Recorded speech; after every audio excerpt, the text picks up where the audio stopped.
Vivre selon une doctrine correcte, petit Messie, lumière et seul du monde. De Corinthiens, chapitre 10, verset 4, car les armes avec lesquelles nous combattons ne sont pas charnelles, mais elles sont puissantes par la vertu de Dieu pour renverser des forteresses. Nous renversons les raisonnements et toute hauteur qui s'élève contre la connaissance de Dieu, et nous amenons toute pensée captive à l'obéissance de Christ.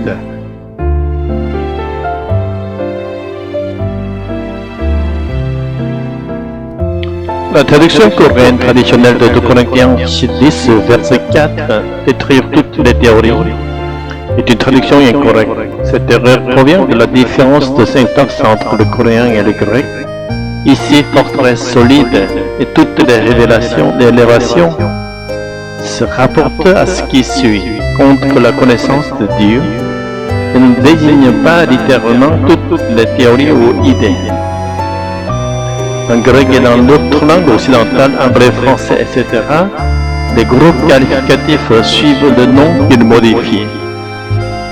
En ne respectant pas cet ordre, la traduction coréenne a produit cette erreur de sens. Il existe certaines personnes extrêmes qui crient seule la Bible et rejettent toute interprétation doctrinale. Mais il existe aussi des doctrines justes, des doctrines qui n'opposent pas à Dieu, mais au contraire, exaltent Dieu et aident à rendre toute gloire à lui. Le critère pour discerner une doctrine, est-ce qu'elle nous aide à être absolument obéissants au Christ et à devenir le temple vivant de l'Esprit qu'elle nous y envoyé? On peut également se demander, cette doctrine aide-t-elle les croyants à devenir des petits messies, lumière et ciel du monde? Si oui, elle est correcte. Sinon, elle ne l'est pas. Par exemple, dans l'Ancien Testament, la succession héréditaire était légitime et constituait le seul chemin possible. Seuls les descendants d'Aaron pouvaient devenir grands prêtres. De plus, pour devenir le peuple du salut, il fallait être israélite, c'est-à-dire juif. Comme l'enfant était reconnu juif si la mère était juive, lorsqu'un homme étranger épousait une femme juive, ses enfants étaient considérés comme juifs. Dans ce sens, Jésus-Christ, né de Marie, est sans aucun doute né juif.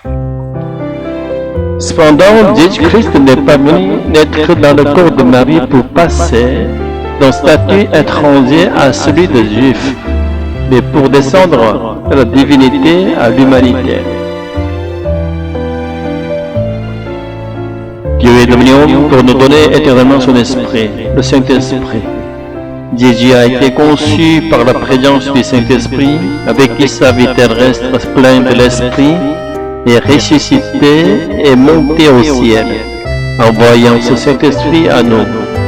Ainsi, en vivant sur cette terre, nous pouvons être remplis de l'Esprit, accomplir la mission messianique de Jésus, devenir lumière et ciel du monde. Et lorsque nous passerons par la mort, entrer dans la résurrection et la vie éternelle par le Saint-Esprit. Revenons maintenant à la question de la succession héréditaire dans l'Église. Si l'on cherche à justifier la succession actuelle dans l'Église en se basant sur la succession de l'Ancien Testament, est-ce une doctrine correcte? Cela exalte-t-il vraiment la gloire de Dieu? Ou bien cela élève le pasteur principal contre Dieu? C'est sur cette base que l'on peut juger de la légitimité de la succession et déterminer si elle constitue une doctrine juste ou non. Dans la plupart des cas, ne s'agit-il pas plutôt d'un mécanisme pour transmettre et perpétuer la gloire du pasteur principal?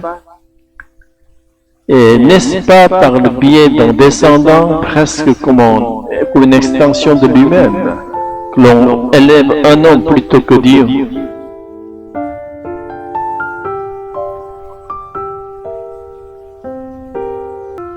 Ainsi, la Bible doit être interprétée et les doctrines formées selon le critère de la gloire de Dieu et de l'obéissance à Jésus-Christ.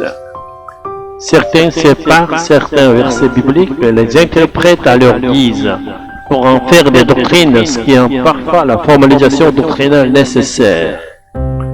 La plupart des doctrines de la chrétienté orthodoxe d'aujourd'hui ne sont pas simplement apparues de manière spontanée, elles sont le résultat de combats spirituels contre des hérésies.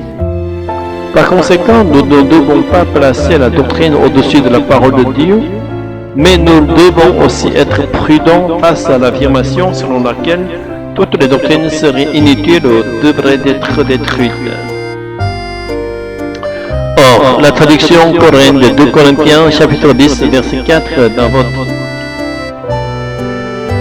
passage semble indiquer que toutes les idées, toutes les doctrines doivent être renversées, ce qui risque de légitimer ceux qui défendent de telles positions extrêmes.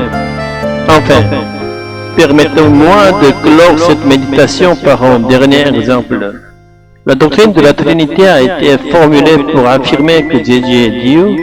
L'Ancien Testament déclare clairement qu'il n'y a qu'un seul Dieu, mais Jésus a révélé que lui et Dieu sont un.